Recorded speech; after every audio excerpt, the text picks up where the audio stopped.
Right now. We're going live. Well, I'm waiting for the button to turn. It's video starting in. I'm waiting for the button. If you were going to count 3, 2, 1 to end as the waiting. live video start, Facebook would get you every time. I'm waiting for the button to go. I'm waiting for the button. Yeah, I'm waiting for the button. The button has not said it's gone.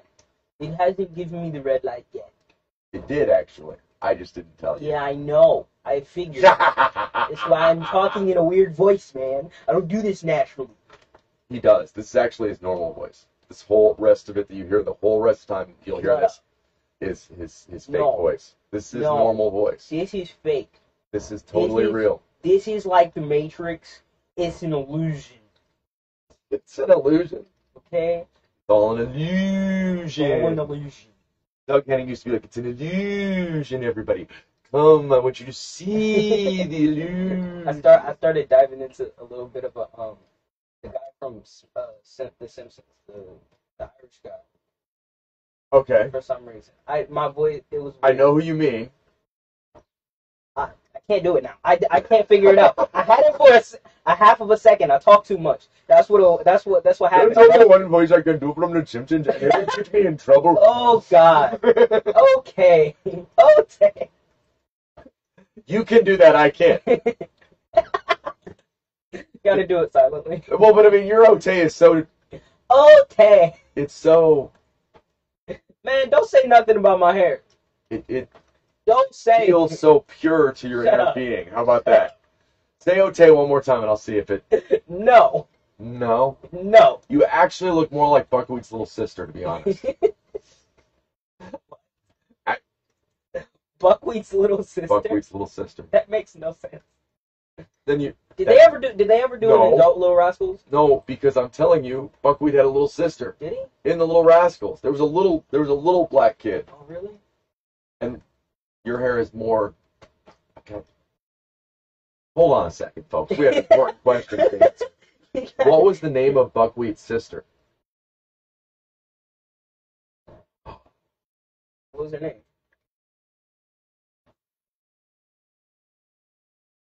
Marmalade. No, bro, that don't make no type of sense. None of y'all looked that up. This man is stupid. That comparison makes no sense at all. Ladies and gentlemen, this is the Matt and Marmalade show. No. No. That's, no. You know, that's way too long. This is the Madelade show. My Lady Marmalade. I should Madelade my way out of this room. Insult. Hey! Don't get so squanchy over there. Man. Watch where you're squanching. Man, I will. You're obviously squanching wrong here. Squanch wherever I want. Hey. Man. You squanching over there? I'm squanching over here. You squanching? Yeah. We're just doing a show. We are. Yeah. You want to join? I'll be down in a minute. The funniest question in the world is, so are you guys like doing something serious there, or are you just idiots? Oh, no, we're just that's what it is. We're just dumb. We just like to joke around. Man. Everybody looks at me and goes, so you say you don't know anything? I'm like, yep, that's where I'm at with it. Pretty much. Pretty much. So, you ever been in the middle of saying something really insightful, and then your brain just completely like goes blank on you? Usually it's when Marmalade busts in.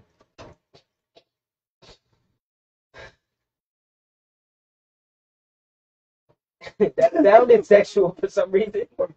I was trying to figure out where the joke was. Like, I couldn't figure out where the joke was. I was like, that was funny, but I can't figure out why. Because Buckwheat's little sister's name is Marmalade.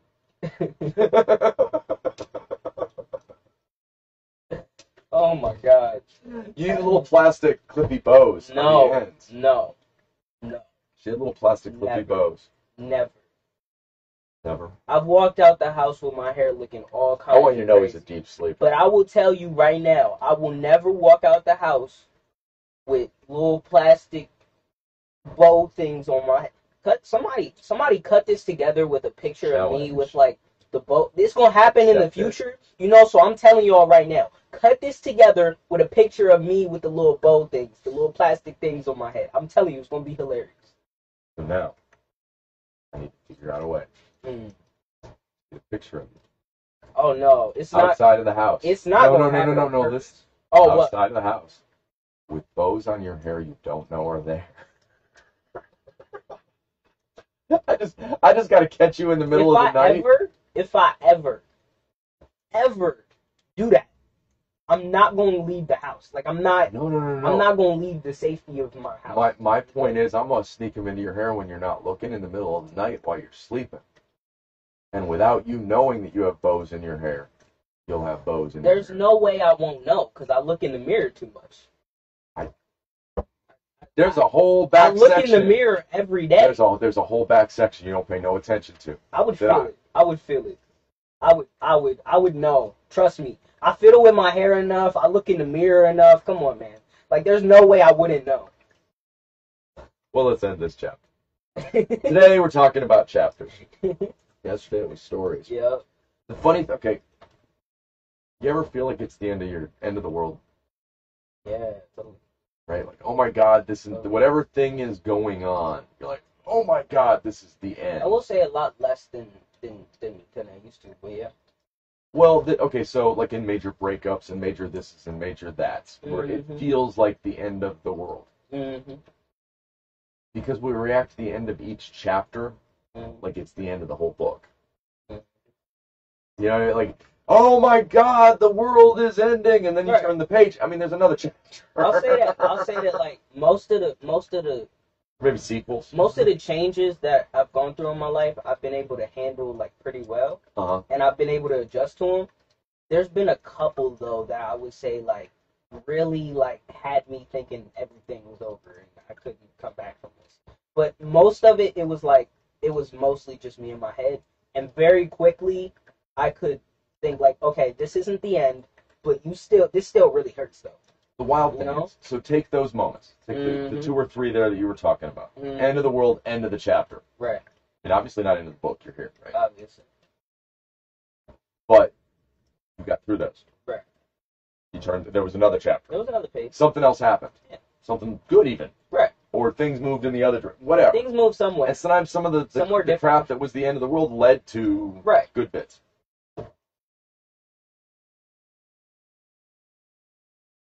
So, how do we remember in the middle of what's really just a bad day, not even the end of a chapter, that we've made it through all the beginnings and ends of chapters before? Say that again. Well, think of it. Think about how overwhelming in the middle of the day one can feel. Right. By this day. Right. This day is like this big. Mm. But then if you look back over what really is big chapters, places where it felt like the end of the world, okay, those were actually this big, and you made it through those. Why does it sometimes feel like the bits that are this big you can't? You know what I mean? Not meaning you as you. I get what you say. It's like, why do you sometimes experience monumental situations as something normal? Well, why do you why do you make mountains out of molehills? Exactly. Why do you sometimes the other way around? I got you. Oh, it's a mountain. I got to turn it into a molehill. Like you see the mountain, so you go, oh, I got to deal with it. I think what happens is you get used to monumental situations happening really young. So I got really used to like leaving like where I live really young, because I had moved a lot when I was young.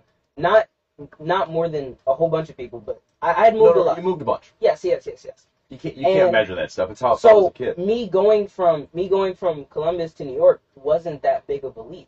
Even though I didn't really want to go, I didn't at all see myself having fun there.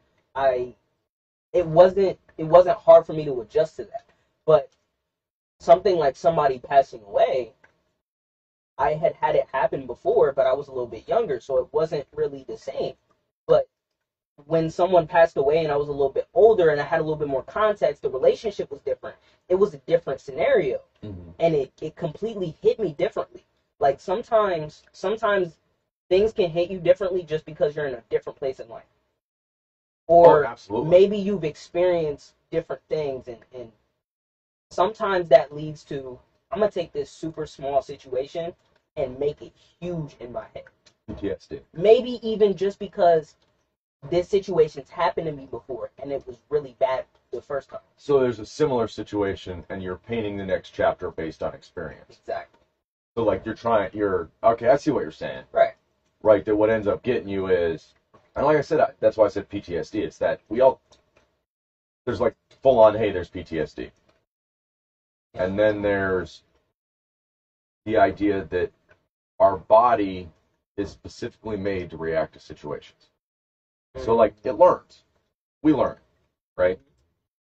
So then we try to set up situations where we can protect ourselves.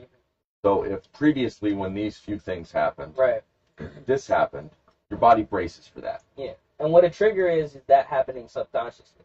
Mm-hmm. That's all that is. Well, and what I think of triggers as, I really want to get rid of the term trigger. I want people to call it a brain allergy. Well, no. That's not a bad. It's something you're allergic to that causes a reaction. Uh-huh. Okay. It's not a trigger. It's not a gun. It's not, it doesn't control you. I got that. It's something you're allergic to that if a little at a time, you try and get used to it, you'll overcome it just like an allergy. Yeah. You know, and who knows, maybe you'll need a bunch of psych meds. But, hey, everybody needs some Benadryl here and there. But do you see what I mean? That if it's brain allergies, it's right along all of the physical things we understand. So if you have a physical allergy, you have a physical reaction. If you have a mental allergy, you have a mental reaction. But it really is still all allergies. It's things you come into contact with that your body doesn't deal with well. Seeing it that way, for me at least, made it like, oh, wait a minute. It's not my fault if I'm allergic to bees. Right. Now this stuff over here is not, oh, I'm weak and these are triggers. Right. These are things that for some reason over time, because of my experience, has made me allergic to them. Yeah. Yeah, like I've had enough reaction with this poisonous thing that when I get near something that reminds me of it, my brain goes, wait a minute, we're allergic to that. Right. So if you can step outside and see your reaction a little bit, that alone I think helps. So when we come, speaking of brain allergies, when you feel things ending or change, it's that chapter thing we're talking about. When you're moving into something new, when something old that you're used to is now over here, and you're trying to figure out this. We have a brain allergy to change. Our body likes routine. It likes to know what's going on, whether we're talking about sleeping or how much water we drink or whatever, proper exercise, all that. Our body likes a routine. The funny part is I probably have a brain allergy to the schedules. Absolutely. I think I might. Just because, my life has been very hectic. It's never been where I had a set schedule where I was doing something every day, or I would say the closest I got to that was in New York, where I was going to Kung Fu every Friday. I was going to school every day. After school, I would usually hang out with my friends for a couple hours, and then I'd come home, do homework, and then it was real structured and real orderly. And that was mostly because my family was staying on me and was constantly on me, like, hey, you need to get these things done. You need to. How did it feel to be in that structure? Did the structure feel good, sort of? Could you lose yourself in it? Do you know what I mean? It felt good when I was following it, but when I was struggling against it, it didn't feel good. And the funny thing is, that's a period of time you always speak highly of those experiences. Yes. So we avoid, structure. It's just another thing we have to get used to. Yeah. If what you're used to is chaos. Right. Because it really very much becomes what are you used to? Now, one of the cool things, and a buddy of mine I was talking to the other day, Buddha Primayoki in India, we were talking about the idea that you can retrain your brain. That you can, one of the cool things is, we're basically a wiring schematic. It's basically a wiring thing. And so if you begin to think of the way your ideas work as traveling the easiest wire, well, you're the electrician. You can force rewire things by, repeating things to yourself or Right. by using mantras. Right. Some of them are meditative things. Some of those are, find your self-help book or whatever. Right. But that the hard part we have to remember is allergies are separate. I definitely That you can decide one Yeah. of the joys of brain allergies is you just as much as you can talk yourself out of them. and yourself into things. And that's the reason you begin to realize that you can talk yourself out of them because, oh, damn, I've been talking myself into them all along. I must be able to do it the other way, right? Right. I mean, Pretty much. equal and opposite reactions and whatnot. I will say I'm not used to having to do things that I don't want to do. I get that. And I've noticed that, and I've tried to figure out how I can get used to doing things I don't like to do. No offense at all. You're basically a contrarian. If I tell you not to do something, I guarantee you will do it the next day. If I look at you and go, oh my God, you don't understand how bad I need this right now, you'll be like, oh, screw him. I won't even. For the record, I'm giving extremes. I won't don't mean that literally. I wouldn't even call myself a contrarian. I think I have, for some reason, when I want to help somebody, Right. and what they're asking of me isn't something that I care much about. What am I trying to say? It's okay, if I don't mind doing the thing that they're asking for help about, then I'll do it easily. I don't mind helping you. I'll do it easily. But if you could pick from one of these three things, these What are I'm the saying- three things I like to do when I What I'm help. saying- So if one of these three is what you would prefer, but please, no, not those two. What I'm trying to say is, I have to get used to doing things that I don't want to do, and sometimes helping people entails doing things you don't want to do. Is there anybody over the age of 20 out there that just heard Ross say he needs to grow up? Which is it's an appropriate thing for an 18-year-old to think. I'm laughing because I'm thinking, yeah, I do remember those thoughts. Not like I feel like they're foreign or it's like, oh yeah. Eventually you get kicked head enough times, you've already accepted that. Guess what, folks? You're gonna have to do some things. I mean, I'm not really upset You about don't it. want. It is what it is. Well, as far as the rewiring, so there was a chapter in my life where I had to make a concerted effort to rewire my brain. And the thing I had to rewire my brain to believe, Okay. one of the possibilities, not the likelihood, not even to be expected, but one of the possibilities was tomorrow might be a little better than today was. That chances were it was going to be worse. Right. But if you accepted that there was the possibility of a glimmer, Right. Having that hope for a better day. well, it doesn't even, but not an expectation. Tomorrow's probably going to be crap. But if I look hard enough, maybe. Yeah. And so what happens is you start looking. But I'm telling you, I had to say over and over and over and over again in my head, and it's all through my book at the beginning, is I have to accept the idea that one of the possibilities is tomorrow might be a good day. And that one of the possibilities is if I'm not looking for it to be a good day, it might be a good day. I might just not notice it. Because whether or not it was a good day really wasn't reliant on me. To some extent, you know what I mean? Oh, wow. And that to some extent, some of those days where you're like, oh my God, this is the worst day ever. And then you stop and you have those 2 or 3 chapter ending moments and you're like, God, I'm full of shit. This is not the worst day ever. I will say, almost every moment when I was at my lowest, there was always a thought of things can get better. But I've had to get used to the idea that I'm still in a negative space. Even if I have that hope, I'm still in a negative space, but I have hope. So I need to figure out how I can use this hope to minimize the negative space that I'm in and pull myself out of it.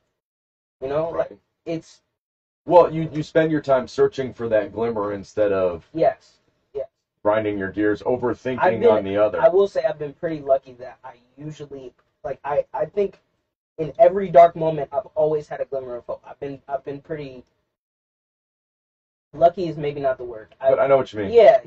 But you've been. still, I understand that there's not everybody has that, I will flat out tell and you. it's hard to have that too. The weird thing is, I'm not a person that could ever like think suicidally. I don't mean to bring that up in a questionable way, Mhm. but I had like passive ideations. Didn't want to be Mhm. here, but Yeah. too many responsibilities to consider those Right. for me. But there was nothing left of me in the world. Mm. You know, that I couldn't see where I existed anymore. Mhm. That everything was that sense of all of the rest of it that I had to take care of. That was my one anchor. I was really fortunate to have a really great family in that the idea that my family loved me has never left my mind. Like that Yeah. just that fact has kept me from doing so many bad things to myself.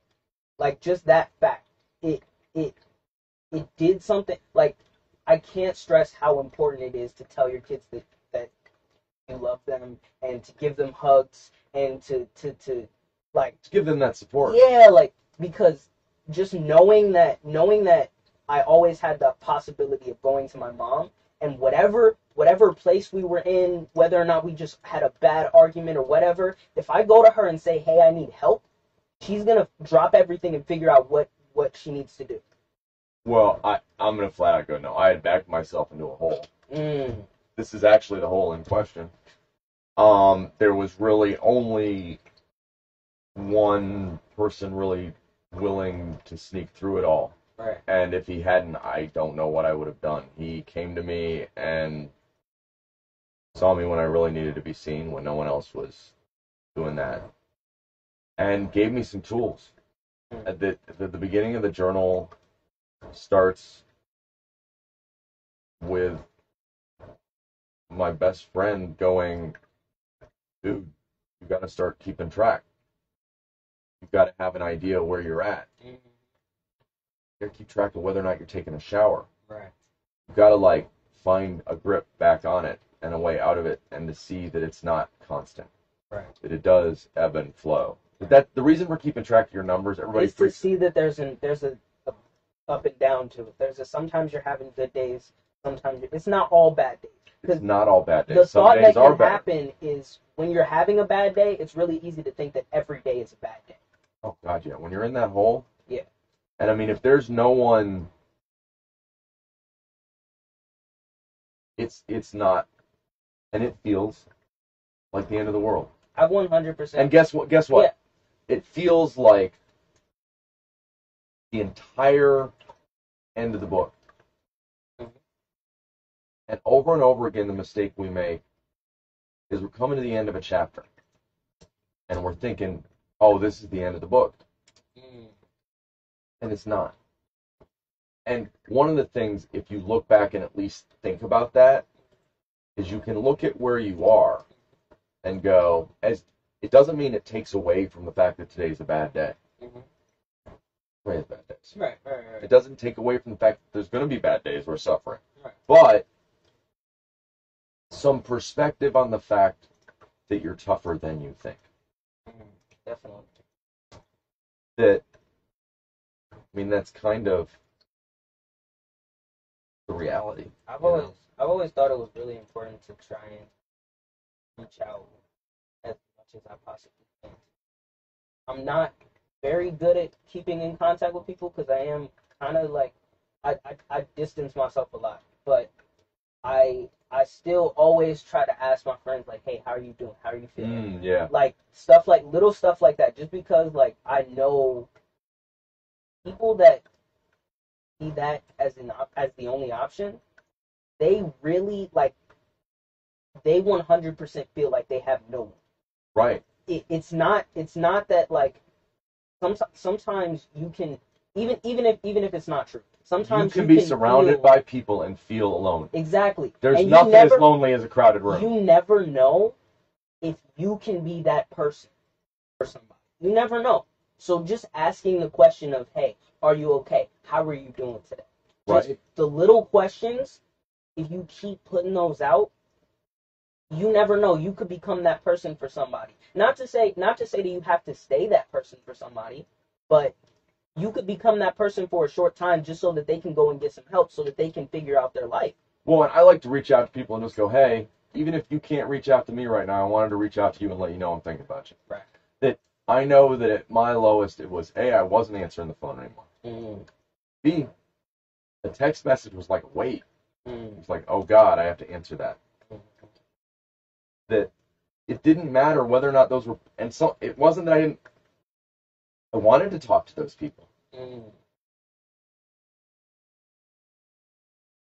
but I couldn't. Mm.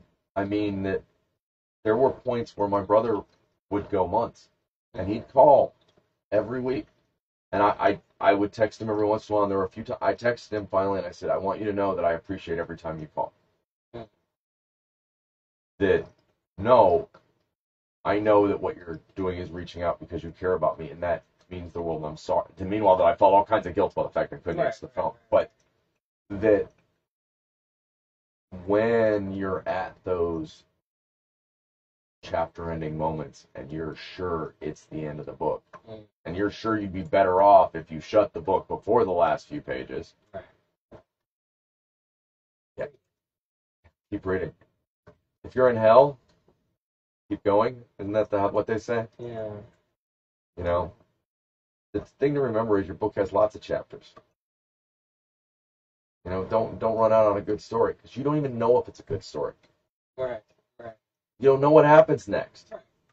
You think you know what happens next. You keep defining what happens next. Sometimes the book is terrible, but ages long. Well, there are so many pieces of my life I can look at and go, if this didn't happen, if this didn't happen, if this didn't happen, if this didn't happen, I wouldn't be here.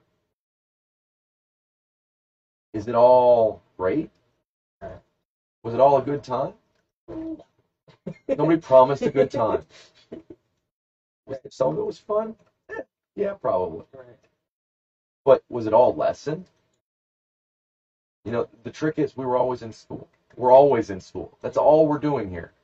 In my head is learning. Look at me now holding on to none of it. Right. Class clown in the back going, boo boo. This conversation. Close my eyes, I don't see you. I will say this conversation makes me think about. I got some people to call and text. I actually do a thing, not on purpose, but I'll be meditating on gratitude. And sometimes I'll get a need. It's not a need. I'll want to share it. And so what I'll do is I'll reach out to people that I'm grateful for, and it's got to freak them out. I'll just be like, hey, you know what? I was just thinking about you. Wanted to tell you, you know what? I'm just really grateful for everything you are in my life. And I'm sure there are days you're like, okay, what's wrong with Matt? And it's like, no, I am very grateful for the people in my life. I will say the best part about my family loving God so much is that every once in a while I'll get a call from a family member and they're like, I put it on my heart to call you today.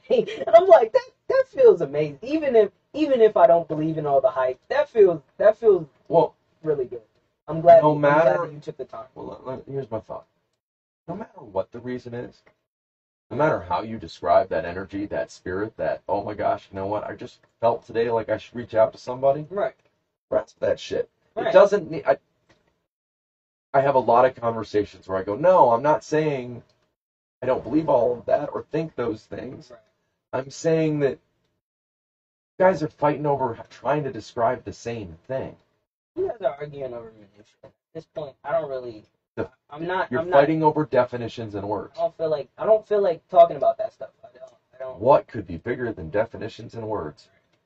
If only there were major religious organizations whose books started off with bigger than definitions and words, and then went on to. Anyways, I will say I learned a good amount from the arguments within the minutia. But that being said, I think there's always a way. There's always a point to this chapter. There's always something to learn. There's always. I think there's always something to learn in every moment. Definitely. You know that there's constantly, even non don't let your ego get so big that you think the only thing they can teach you is humans. Right. You know, to some extent. Chapter 1. Chapter 1. I was playing with my hair, while Buckwheat played with his friends. Shut up. That's why his hair was so terrible. He was always playing with his friends. They left me at home. Poor Lady Marmalade.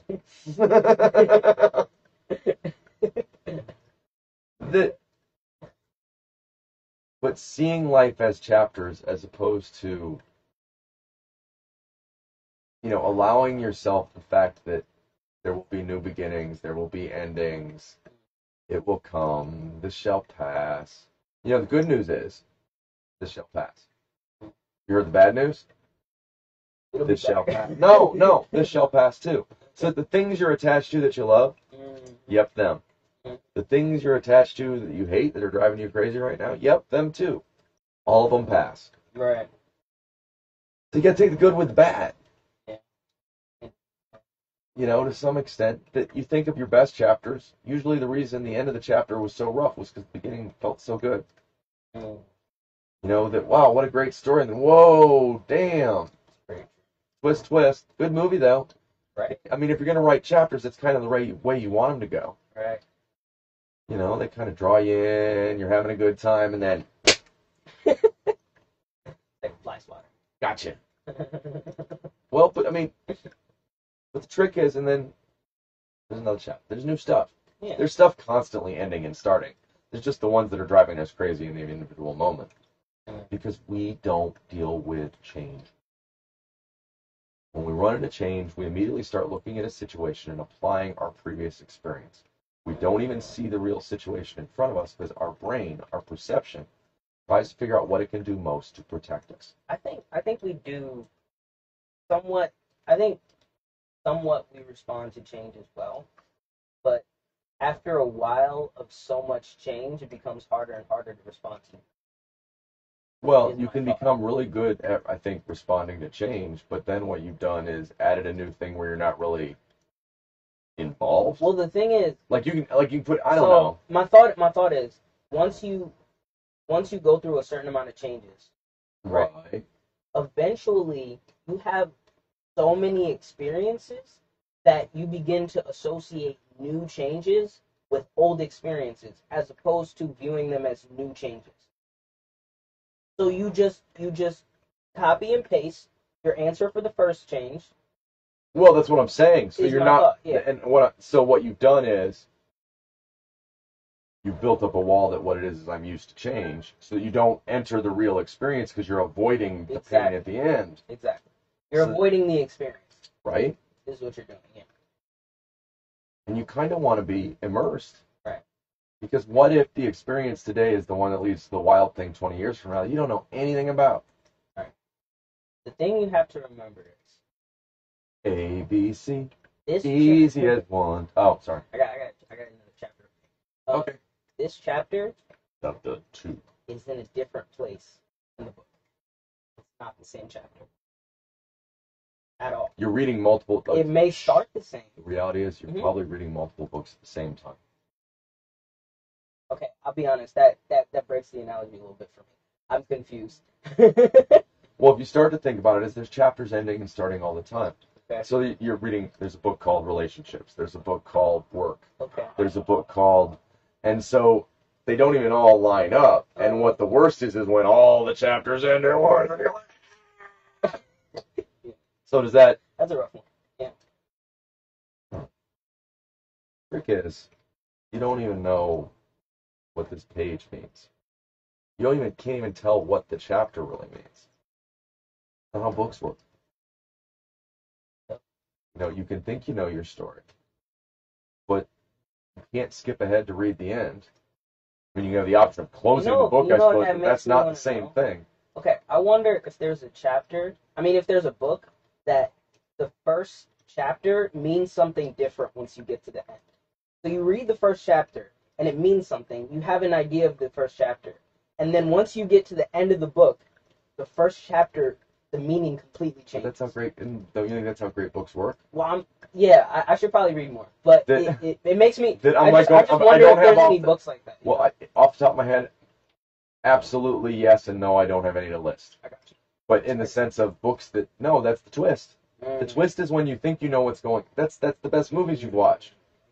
There you go. I can think of scripts. The best thing in the world is when you're like, oh, here we go. I see. Oh, it's one of those movies I love. What the? I swear. You've seen Memento, right? Well, that's what if we took the chapters and put them all out of work? Pretty much. But that one. fun fact, Yeah, that one's.